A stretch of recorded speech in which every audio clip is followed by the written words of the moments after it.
I am about to tell you a story that has haunted the recesses of my memory for many long years. In the mid-'80s, about 10,000 souls lived in Whispering Pines, nestled in the heart of the mountain state. Surrounded by dense evergreen forests and towering mountains, the town was well loved for its beauty. Snow-capped peaks adorned us in winter, while vibrant wildflowers painted the spring and summer in hues of red, yellow, and blue.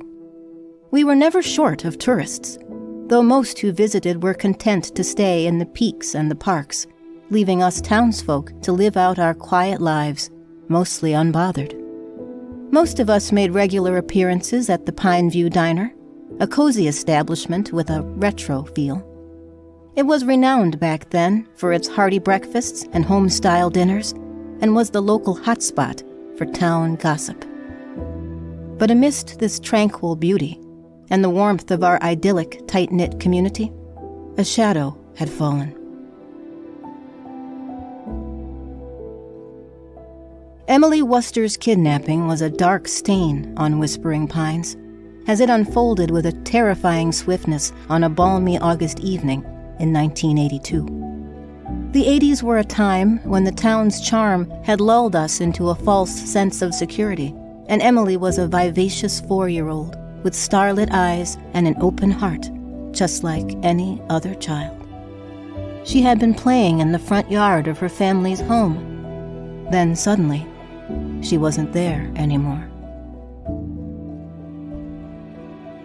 Law enforcement combed the surrounding forests, and volunteers scoured every nook and cranny of the town.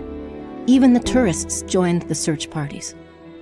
But Emily was gone. As the days turned into weeks, and weeks into months, the investigation yielded nothing but a series of dead-end leads.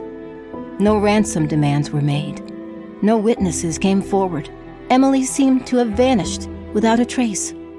Despite the town's best efforts, the case remained unsolved, leaving an everlasting sense of unease in Whispering Pines.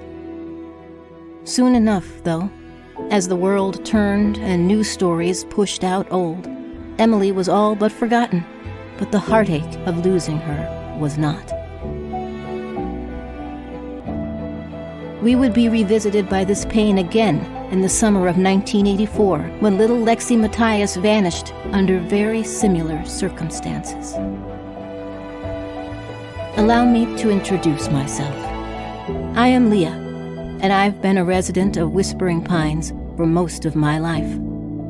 If you were to ask anyone around here, they'd likely describe me as the local lunatic. It's a title I've earned through years of connecting with the hidden energies that flow through this little village. Whispering Pines holds secrets that few can fathom, and I'm one of those few who can sense the unseen. I've walked among the towering pines and felt the spirits of those who came before us. While many know me as the town's psychic, few know the full extent of my connection to the mysteries that have unfolded here over the years. There's a reason why people come to me for guidance, hoping I can shed light on their darkest moments or offer a glimpse into the future.